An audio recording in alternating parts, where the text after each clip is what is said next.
આખો વિડીયો ગુજરાતી ભાષામાં ઇન્દ્રોડા પાર્ક ગાંધીનગર તમે આવશો એટલે અહીંયા પાર્કિંગ કરી પછી ત્યાંથી સીધું અહીંયા ટિકિટ લેવાની, એક દરને 30 રૂપિયા, અને ગાડી હોય તો એનું ભાડું ચૂકવવાનું હોય છે. ત્યાંથી આગળ જાઓ એટલે જમણી બાજુ ટિકિટવાળીની જમણી બાજુ ત્યાંથી આપણને એન્ટ્રી આપે છે.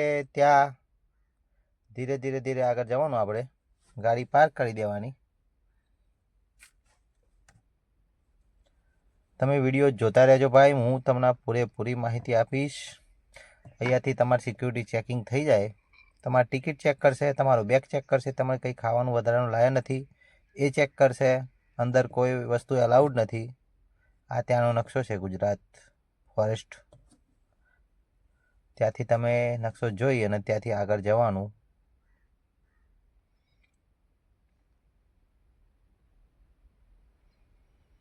જો સીધો રસ્તો છે, પણ અહીંયા સીધા રસ્તે પહેલાં નહીં જવાનું. આપણે થોડા આગળ જઈ અને ડાયનાસોર પાર્કમાં પહેલાં જ એન્ટ્રી લઈ લેવાની છે આપણે અહીંયાથી. અને બહુ કુદરતી વાતાવરણ બેસ્ટ છે, તમે પણ એકવાર આવો. તો અહીંયાથી આપણે આ છે ઇન્દ્રોડા અને જીવશેષ ઉદ્યાન ગીર ફાઉન્ડેશનના સંચાલનની હેઠળ છે.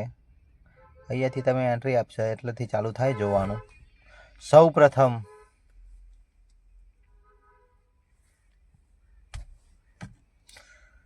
ડાયનાસોર જીવાવશેષ ઉદ્યાન. અહીંયા ડાયનાસોરના અવશેષો અને ડાયનાસોરના બહુ મોટા કેટલા મોટા ડાયનાસોર હતા એ તમને માહિતી આપશે અહીંયા.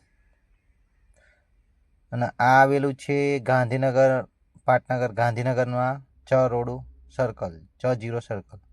અહીંયાથી તમે એન્ટ્રી લઈ લેશો એટલે આ છે પહેલાં જ આગળ વધતા જમણી બાજુ ગેટ આવશે ડાયનાસોર. આ એનો ગેટ છે ડાયનાસોર પાર્કનો. આ જો બહુ મોટો ડાયનાસોર બનાવેલો છે. ત્યાંથી નીચે ઘૂસીને આગળ વધવાનું આપણે. આ ડાયનાસોર જો, અહીંયાથી ડાયનાસોરના અવશેષો, ડાયનાસોર કેવા હતા એ બધું જ તમને નકશામાં બતાવેલું છે. એમ જો આ છે ડાયનાસોર, જો વિશાળ ડાયનાસોર. કદાચ ઘણા વર્ષો પહેલાં આવા ડાયનાસોર હશે એવું અનુમાન લગાવી શકાય. ત્યાં ડાયનાસોર કયો છે ત્યાં માહિતી આપેલી છે. આ છે ઓલોસોરસ. જો ત્યાંથી આગળ જાઓ એટલે ત્યાં ફોટા બી મારેલા છે. જો આમાં અંદર જાઓ એટલે મોટા મોટા ડાયનાસોર આ કેવા છે ત્યાં જોવાની બહુ મજા આવશે તમને.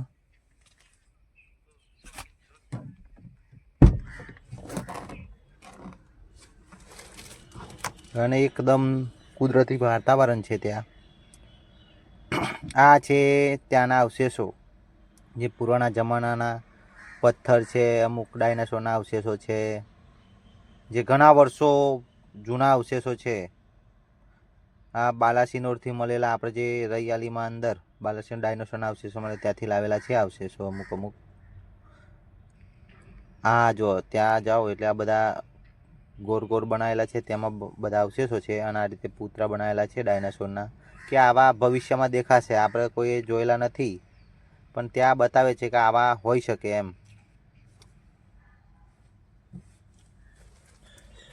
તમે આગળ જાઓ એમ મોટા છે.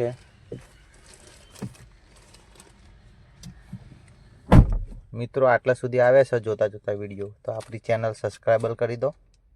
આમ ટ્રાવેલિંગ કરતા રહીશું, વિડીયો બનાવતા રહીશું અને ગુજરાતની માહિતી આપણે પૂરો કરતા રહીશું.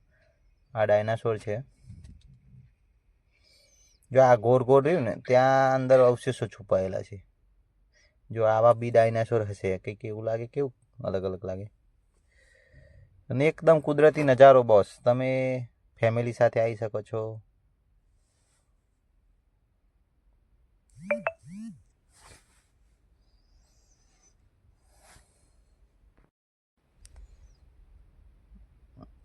ત્યાં આમાં અંદર ઠીબ કે અમારા ગુજરાતીમાં સાબરકાંઠામાં, તમારે શું કે ખબર નહીં, પણ કાચબા જેવું હતું ભાઈ. હા અમે દેખાય જો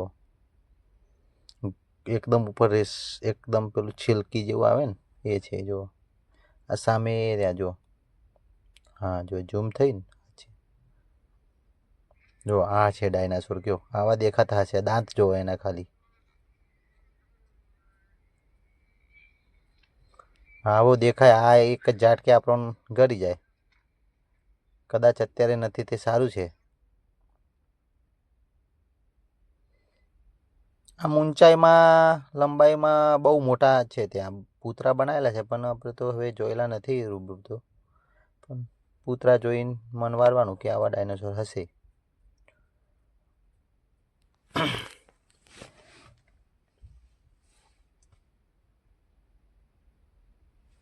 ત્યાંથી આગળ આવો એટલે ડાયનાસોર પૂરો થાય એટલે પછી આગળ છે સર્વોદ્યોગ, પ્રાણી સંગ્રહાલય, પક્ષી ગૃહ.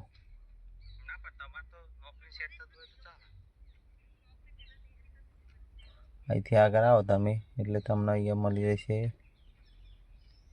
જો આ સામે છે સર્પગૃહ, પણ આપણે પહેલાં સર્પગૃહમાં નહીં જવાનું. ચલો સર્પગૃહમાં જઈ લઈએ પહેલાં. અહીંથી એન્ટ્રી લેવાની સર્પગૃહમાં. અને ત્યાં કાચની પેટીની અંદર છે એટલે કંઈ કોઈ ગભરાવાની જરૂર નથી. નાગ છે, સાપ છે, અજગર છે, ફણસો છે, ચિત્રો છે. આ પહેલાં જ તમને નાગ દેવતાના દર્શન થશે. જય ગોગા મહારાજ. આ છે ઇન્ડિયન પ્રેક્ટિકલ કોબ્રા નાગ, એને આપણે નાગ કહીએ. ભેણ ગુજરાતીમાં ગોગા બાબા કહેવાય.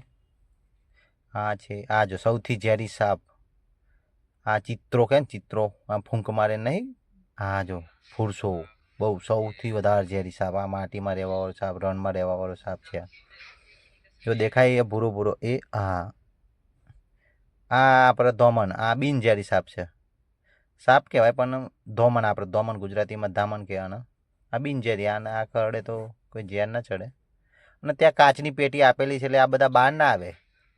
અને પાછું એવું લાગે કે તમને કે આ મરી ગયેલો ને જીવે છે. જો બધા જીવે પણ કેવું સમય હોય એટલે આરામ કરતા હોય, અંદરથી બહાર નીકળવા મળે ને એટલે. આ વધરી ચાકર, આ બી બિનઝેરી. આ અજગર બી બિનઝેરી આવે, પણ આ આપણને ઘડી જાય એટલે આનાથી થોડું દૂર રહેવું સારું. ગામડામાં દેખાય તો આવું જો આવા પટ્ટાવાળો હોય અજગર. ઇન્ડિયન અજગર છે, ભારતીય અજગર.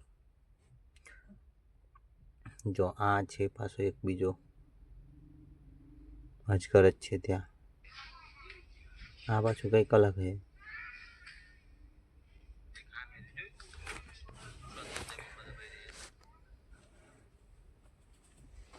ત્યાંથી આપણે આગળ નીકળવાનું.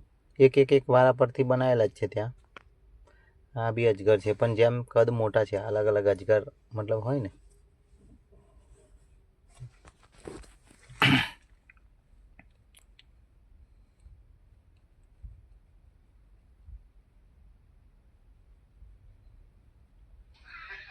આ બી અજગર અલગ અલગ કાચની અંદર હોય એટલે બહાર ના આવે એમ.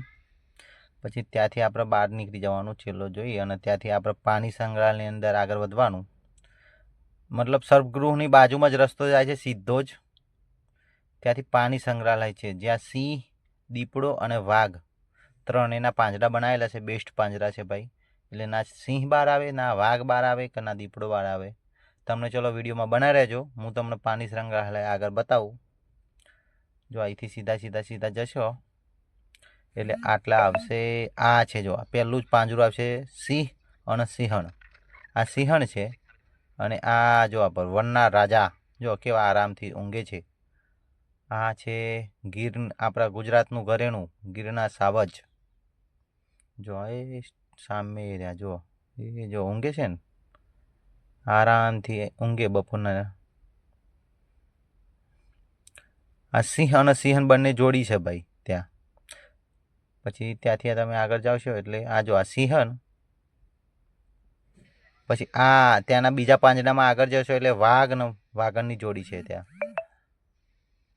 હા વાઘ જો બપોરે જમીને બિંદાસ આરામ કરે.